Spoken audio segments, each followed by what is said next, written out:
출애굽기 7장 14절에서 25절 말씀이에요. 여호와께서 모세에게 이르시되 바로의 마음이 완강하여 백성 보내기를 거절하는도다.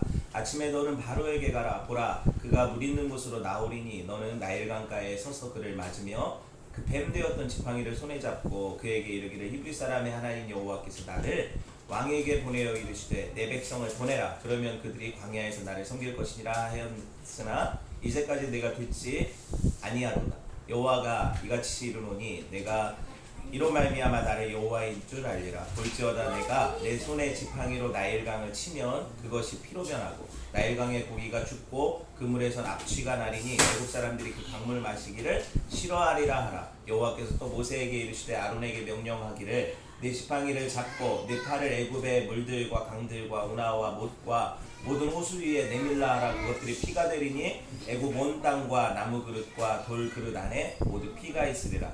모세와 아론이 여호와께서 명령하신 대로 행하여 바로와 그의 신하의 목전에서 지팡이를 들어 나일강을 치니 그 물이 다 피로 변하고 나일강의 고기가 죽고 그 물에서는 악취가 나니 애굽 사람들이 나일강 물을 마시지 못하며 애굽 온 땅에는 피가 있으나 애굽 유술사들도 자기들의 유술로 그와 같이 행함으로 바로의 마음이 완악하여 그들의 말을 듣지 아니하니 여호와의 말씀과 같더라. 바로가 돌이켜 궁으로 돌아가고 그 일에 관심을 가지지 아니하였고 애굽 사람들은 나일강 물을 마실 수 없으므로 나일 강가를 두루 파서 마실 물을 구하였더라. 여호와께서 나일강을 치신 후에 이래가 지나니라. 이래야 이래가 지나니라. 아멘. 오늘 물과 피라는 제목으로 하나님 말씀 나눌 거예요. 출애굽기 강의 19번째 시간 물과 피라는 제목으로 함께 하나님 말씀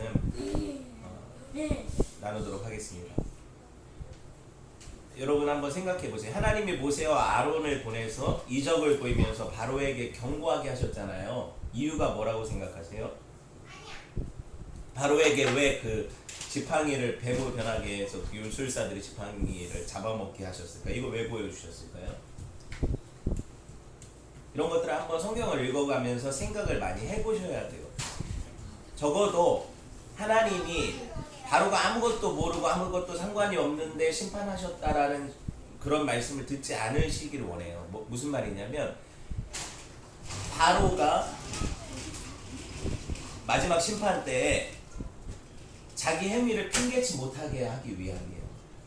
하나님이 분명히 경고하셨다는 거죠. 그런데도 불구하고 그가 돌이키지 않았다는 거죠.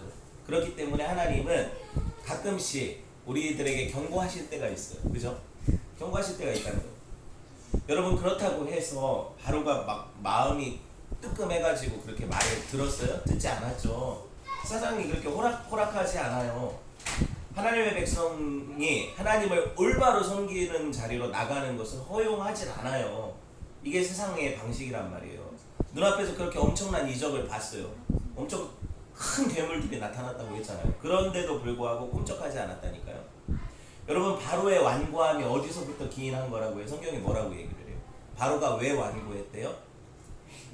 네, 하나님이 그를 완고케 하셨다라는 표현이 있단 말이에요. 성경이. 그죠? 그러니까 하나님의 작정 안에서 그분의 주권적인 뜻에 의해서 바로는 완악해져 가고 있어요. 그죠? 이걸 뭐 어떻게 다 설명을 하겠어요? 그럼에도 불구하고 바로 자신은 자신이 행한 그 악, 자기가 악하게 행하기로 이스라엘 백성들을 보내지 않기로 결심한 그 악에 대한 책임을 가져요. 그죠? 이게 비밀이라는 거예요. 하나님의 주권과 인간의 책임의 사이의 비밀이라는 거예요. 그러니까 하나님이 주권적으로 작정하신 일이 일어났으면 그 사람은 책임 없는 거 아니냐 이런 논리가 있잖아요. 그 논리에 대해서 아니다. 그 사람은 또 자기의 죄에 의해서 자기의 주권적인 어떤 결정과 책임에 의한 어떤 그 죄를 지게 된다 이거죠. 이거를 어떻게 우리가 합리적으로 다 이해할 수가 있겠냐는 거예요. 그건 안 돼요. 왜냐하면 하나님께서 그거를 우리에게 숨기셨기 때문이죠. 어떤 방식으로 이런 것들이 이루어지는지. 여러분 한번 생각을 해보면 이스라엘 백성들이 떠나가는 걸 왜 이렇게 싫어할까요? 바로는, 왜 애굽 사람들은, 왜 세상은 하나님의 백성들이 하나님을 섬기러 간다는데 왜 이렇게 싫어할까요?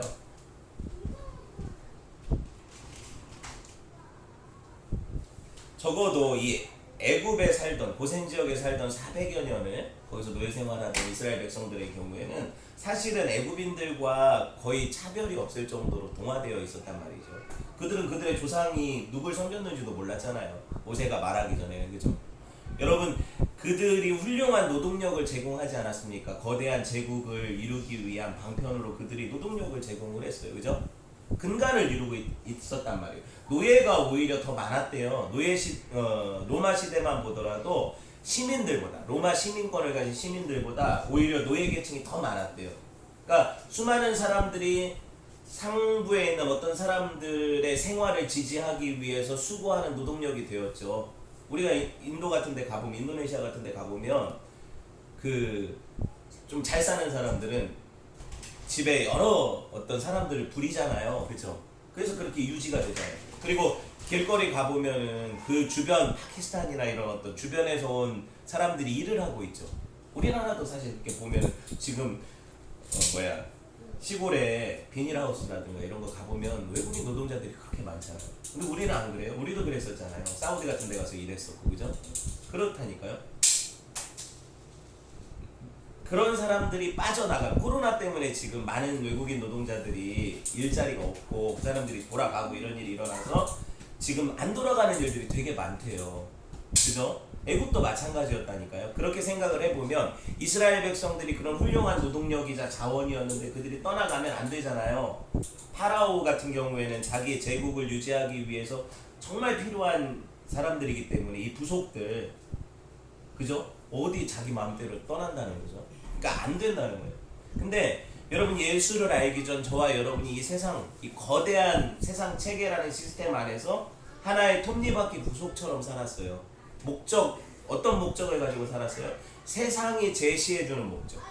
그게 단 줄 알고 거기를 향해서 같이 달려갔죠. 근데 지금은 달라요. 물론 우리가 세상 속에서 일하고 있지만 이게 우리 목적이 아니란 말이에요. 그죠? 뭐가 달라졌는지를 생각을 해봐야 돼요. 하나님의 백성들이 하나님을 섬기면서 그 삶의 목적이 바뀌는 것을 싫어한다니까요. 그냥 너네들 가서 뭐 그냥 예배만 하고 다시 또 평일에는 똑같이 세상 사람들하고 전혀 차별 없이 사는 것, 이거 좋아해요. 세상이 좋아한다고, 상관없다고. 그거 보내줄 거예요, 그런 거. 그런데 갔다 와서는 이 사람이 변해. 뭔가 이질적으로 변해. 삶의 예배래. 막 이러면서 자기들이 어떻게 보면 같이 우리가 추구하던 것들의 목적을 향해 달려가지 않으려고 해요. 그럼 불편해지죠. 불편해진다는 거예요. 여러분, 이와 같이 세상이 하나님의 백성들이 자기들과 구별되는 거 싫어하거든요. 너무 싫어하기 때문에 우리가 하나님을 예배하러 간다, 우리가 하늘을 바라보며 이 땅과 버타며 살던 삶을 버리고 떠나간다, 이런 것들에 대해서 그들이 얼마나 경계하는지 몰라요. 놔보내려고 하진 않는단 말이에요. 근데 우리가 성경을 보면, 특별히 이 출애굽기를 보면 뭐라고 합니까? 모세가 뭐라고 해요? 파라오한테 3일길쯤 가서 하나님을 예배하러 간대. 그죠? 이거 뭐라고 해석을 했어요? 그 3일길이 뭐라고 했어요? 하나님과 교통하기 위해서 십자가를 통과해서 다시 부활하는 그 삶이라고 했죠. 그러니까 우리가 새로운 피조물로 변화되는 자리로 가는 거예요. 십자가에서 우리 옛 자아가 죽고 다시 예수와 함께 살아가는 자리로 우리가 간다는 거죠. 이 3일길로 가려는 거를 방해하는 거죠. 근데 그 자리는 어떻게 보면 내려가는 자리고 비우는 자리고 죽는 자리잖아요, 자아가. 그죠? 그런 자리로 가서 우리가 그 십자가를 붙잡고 죽는 것이 어떻게 보면 우리에게는 참 생명으로 도달하는 문이 된다니까요. 영생으로 향하는 문이 돼요. 이게 십자가 지고 사는 삶이잖아요. 그죠? 이게 성도들이 가는 자리고요. 그런데 애굽이, 성경이 말하는 이 애굽은 완전한 세상의 모형이거든요. 애굽에 뭐가 있어요? 피라미드라는 그 구조물 기억해요? 다 알잖아요. 이거 모르는 사람이 어디 있어요? 무덤이죠. 근데 여러분, 그 피라미드의 구조 생김새를 생각을 해보면 삼각형의 꼭지점이 있잖아요. 그죠? 근데 이게 세상 구조예요. 왜 세상 구조일까요? 그 정점에 서려고 수많은 사람들이 밑에서부터 쌓아 올려가는 거예요. 다 그 밑에서 대부분은 죽겠지만 그 정점, 꼭지점에 오를 사람은 하나밖에 더 있어요. 그죠?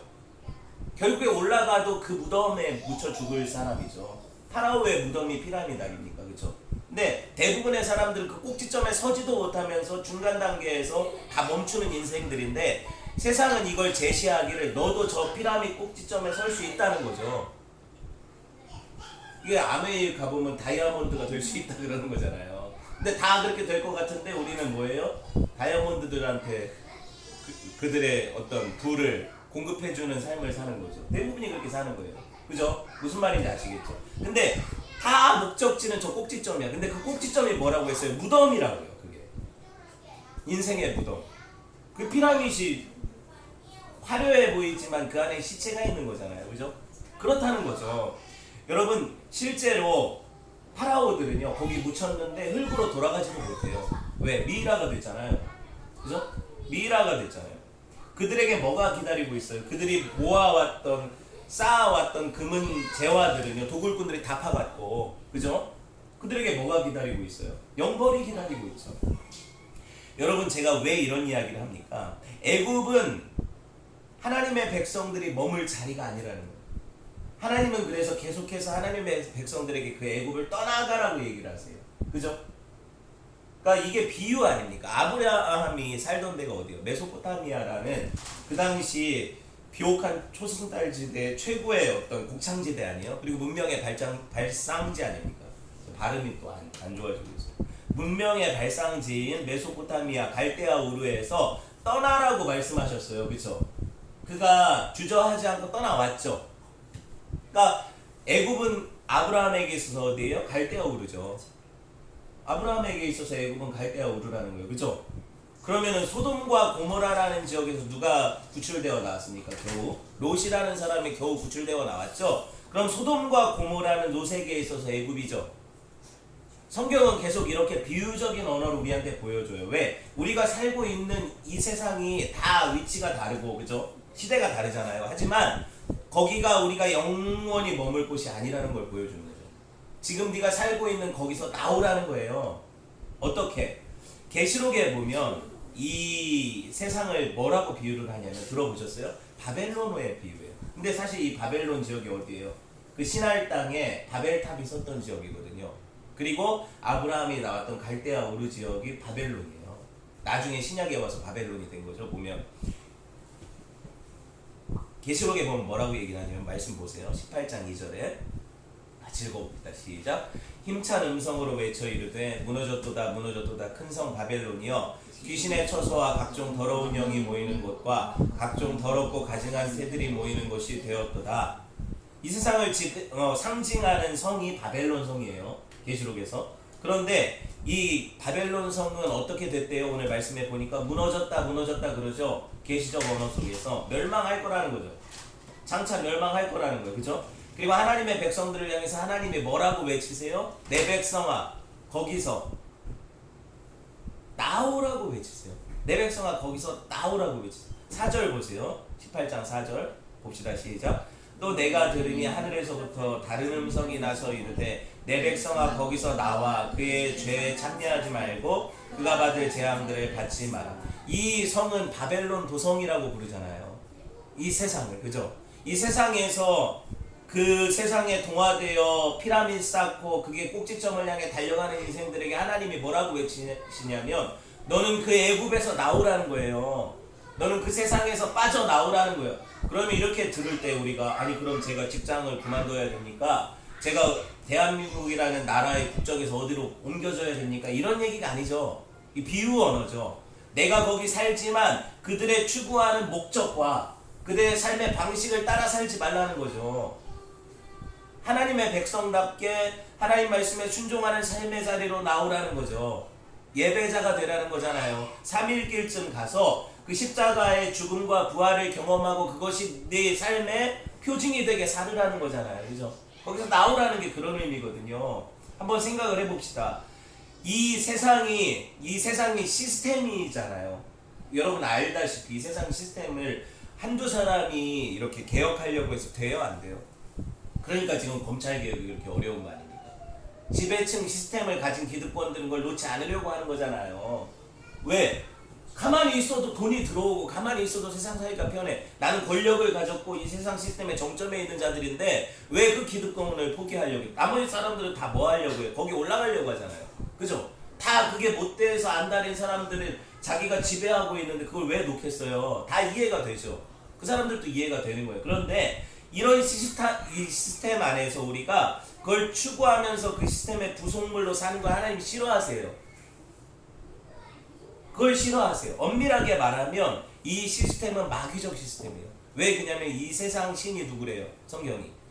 공중권세 잡은 자가 이 세상의 신이 마귀라고 하잖아요. 그 마귀는 뭐 하던 자인데 하나님과 같이 되려고 하나님을 대적한 자잖아요. 아담의 죄가 뭡니까? 사과 따먹은 거예요? 아담의 죄가 뭐예요? 하나님과 같이 되려는 거죠. 근데 지금 모든 인생들이 다 그 죄를 범하고 있는 거죠. 하나님과 같이 되려고. 왜? 내 인생의 주인이 나라는 게 하나님이에요. 우리의 고백은 뭐예요? 내가 주인 삶은 모든 거 내려놓고 하나님 주인 되신 삶을 사는 게 이게 성도인데, 그죠? 맞잖아요, 여러분. 인정을 하잖아요. 그런데 하나님 주인 되신 삶이 아닌 모든 삶은 이미 내가 주인 된 삶이에요. 그러니까 마귀적인 시스템 안에서 나도 그것이 옳다고 생각하고 추구해가며 사는 거죠. 세상 방식에 이게 성경적이라고 하면서 그 가르치는 상담학 같은 거 보세요. 가끔 세바시 같은 거 보면 나오는데 자기를 사랑하래. 자기를 인정하고 자기를 사랑하고 자기를 위해 좋은 것들을 하래. 성경과 정반대로 가고 있죠. 세상은 말세에 자기를 사랑한대잖아요. 성경이 뭐라고 얘기를 해요? 말세에 사람들이 자기만 사랑한대. 자기를 위한대. 그게 뭐냐면 자기라는 게 나 혼자만을 얘기하는 게 아니라 내 가족, 내 새끼, 그쵸? 내 민족 다 이러잖아요, 지금 세상이, 그죠? 이런 시스템 안으로 가고 있다는 거예요. 이게 마귀적인 시스템이죠. 그리고 하나님은 이 세상 시스템 안에서 나오라고 지금 외치고 계세요. 우리한테. 그 십자가를 통과해서. 계시록에도 하나님의 이 10가지 재앙, 제가 왜 계시록 얘기를 하냐면 지금 연결되어 있거든요. 우리가 지금 10가지 재앙, 첫 번째 재앙인 피재앙 보고 있죠. 근데 계시록에도 이 재앙들이 다시 묘사되는 거 아세요? 그러니까 성경은 유기적인 결합체예요. 계시록에 보면 7대접, 천사들이 7대접을 쏟아서 심판하는 장면들이 나오는데 10가지 재앙이 하나님의 완전한 심판이라고 했죠. 10이라는 십진법 숫자, 그렇죠? 근데 또 7은 뭐예요? 7대접 심판은. 또 그것도 완전수잖아요. 그죠? 하나님의 완전한 심판이 계시록에 또 기록이 된단 말이죠. 이게 서로 유기적으로 긴밀하게 얘기가 되어지고 있는 거예요. 하나님이 공의로 심판하신다. 그렇다면 여러분 계시록 누가 기록했어요? 물론 하나님 기록하셨지만 누구? 인간 저자가 누구예요? 사도 요한이죠. 그가 왜 계시록을 기록하게 되었나요? 어디서? 유배지에서, 반모섬이라는 유배지에서 로마의 그 박해를 피해서, 아니죠, 유배되었으니까 박해를 당하고 있었던 거죠.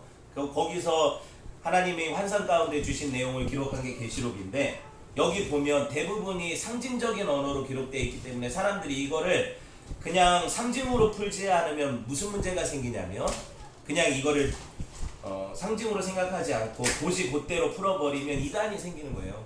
그리고 비유는 또 비유로 풀 때 성경의 문맥을 벗어나서 자기들이 귀에 걸면 귀걸이, 코에 걸면 코걸이로 풀어버리니까 또 신천지 같은 이단이 생기는 거예요.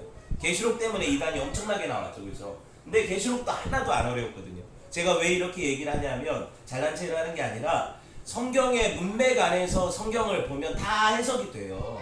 어렵지 않다는 거예요. 얼마 전에 제가 어떤 주부를 일하다 만났는데 그분이 저한테 그러시는 거예요. 먼저 말을 걸더라고요. 가볍게 대화가 이어졌는데 프리메이슨 여러분 들어보셨어요? 들어보셨어요? 프리메이슨. 못 들어본 것도 감사해요. 저한테 갑자기 그러시는 거예요. 프리메이슨에 대해서 들어보셨니? 그래가지고 프리메이슨요? 그 일루미나티 뭐 이런 음모론 아니에요? 저도 아니까, 그죠? 내용을 아니까. 그랬더니 이분이 그 음모론 아니라는 거예요. 음모론이 아니라는 거예요. 그거를 꼭 좀 알아야 된대요, 저한테. 그래가지고 제가 그걸 왜 알아야 돼요? 선생님이 몰라서 그러는데 선생님 그 짐승의 표를 받으시면 안 된대, 저한테. 666이요? 짐승의 표면 666 얘기하시는 거예요. 그러니까 맞대. 그래가지고 옛날에 그거 한물 지나갔잖아요. 뭐 바코드 이런 거, 그런 거 받으라는 거예요. 그러니까 아니 그게 아니고 요새는 무슨 칩을 받는 거라고 얘기해요. 그거 베리칩이요? 자, 알죠, 제가 다 내용을. 그거 받으라고 얘기를 해요. 그러니까 맞대. 그걸 받아야 된대요, 저한테. 그거를 받지 말아야 된대요. 그거를 받지 말아야 된대요. 그러니까 베리칩을 받을 이유도 없지만 그걸 받지 말아야 되는 이유도 사실은 별로 상관이 없거든요, 우리는. 그죠? 근데 그런 얘기를 계속 하는 거예요. 그러면서 제가 계속해서 그거 음모론이니까 별로 제가 볼 때는 좋은 거 아니라고, 안 듣는 게 나을 것 같다고 이렇게 얘기를 했더니, 뭐 유튜브를 통해서 자기가 열심히 듣고 있고 이거를 자기가 열심히 전파를 하고 있대요. 그리고 제가 물어봤어요. 교회 다니시냐고. 그랬더니 교회를 다닌대. 그래서 교회에서도 목사님이 그런 거 가르쳐요? 제가 물어봤어요. 그랬더니 우리 교회 목사님은 이런 것들에 대해서 관심이 많으셔서 잘 가르쳐 주신대요. 너무 황당하잖아요. 그래서 제가 그래요? 그러면은 그 다니시는 교회가 어떤 교단이에요? 장로교회예요? 침례교회예요? 뭐 성결교회예요? 물어봤어요, 제가. 그랬더니 장로교회. 그래가지고 혹시나 해서 그러면 교단이 합동이에요? 통합이에요? 대신이에요? 고신이에요? 합신이에요? 물어봤어요. 그랬더니 나보고 어떻게 그렇게 잘하니? 자기는 교단 같은 건 잘 모르는데 교회 다니네요, 저보고. 그래서 교회 가끔 다닌다고 그랬어요, 제가.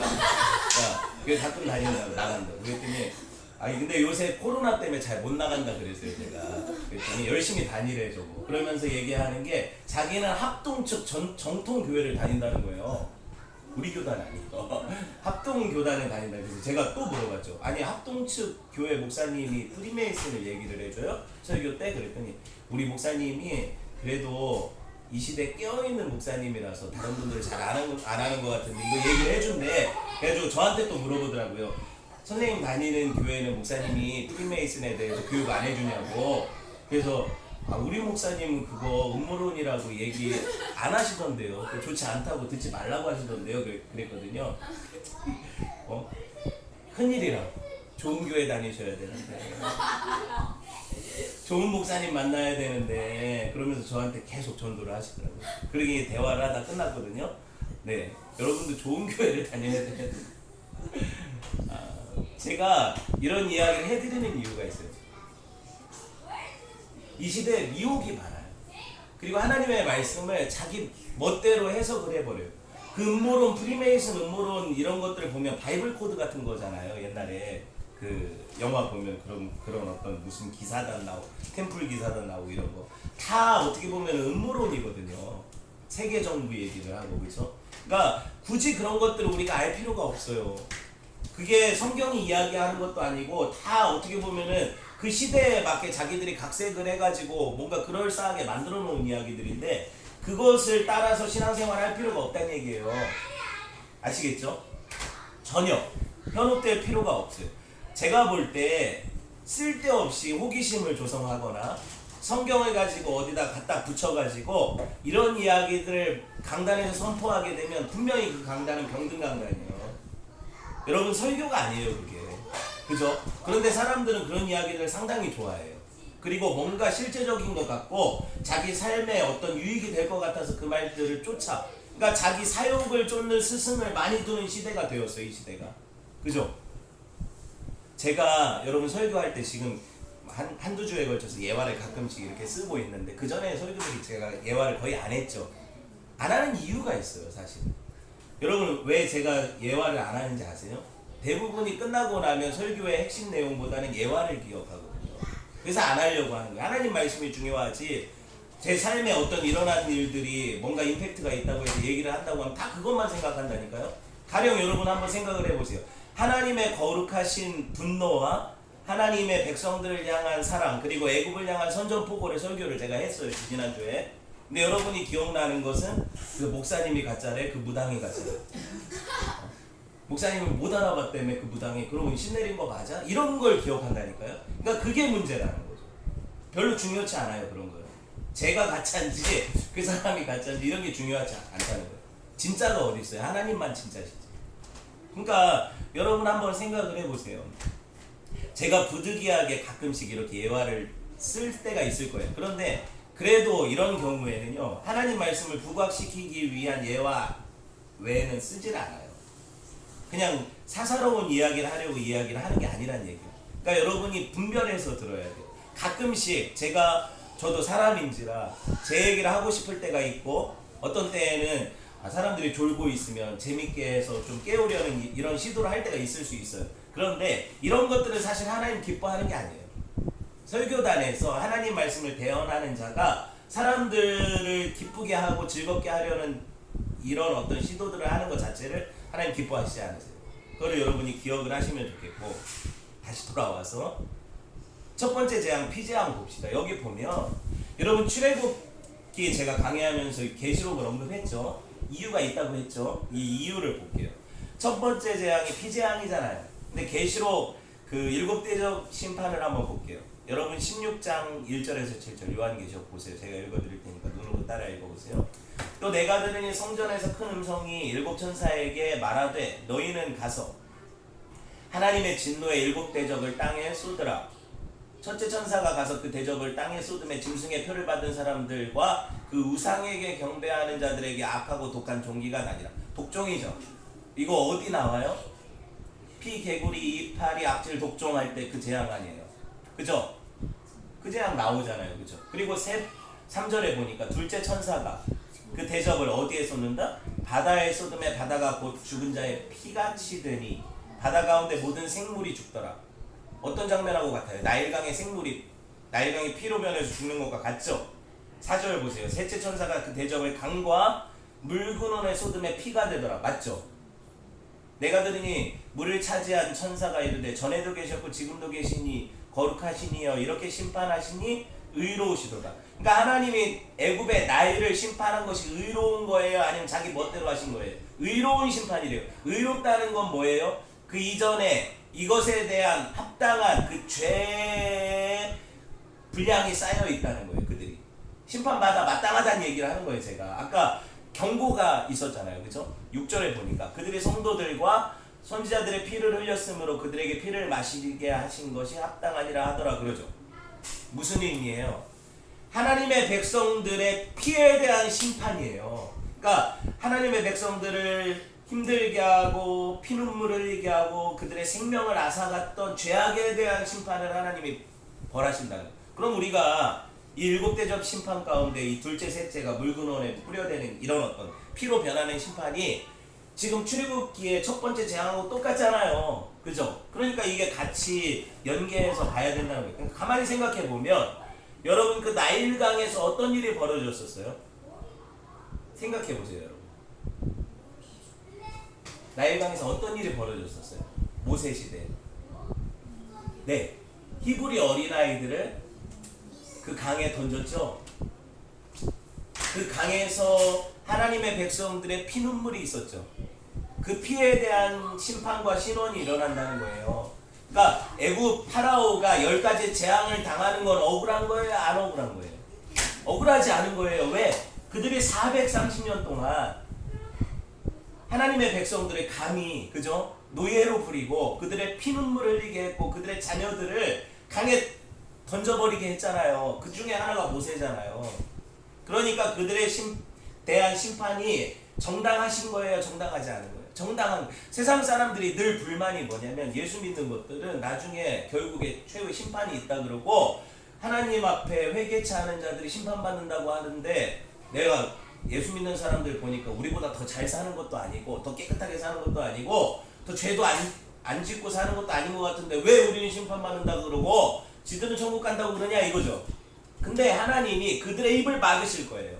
왜? 그들은 그들의 죄에 대해서 해결받지 못했거든요. 우리도 같은 죄인인데 우리는 그 예수 그리스도의 피로 인해서 우리 죄가 해결됐잖아요.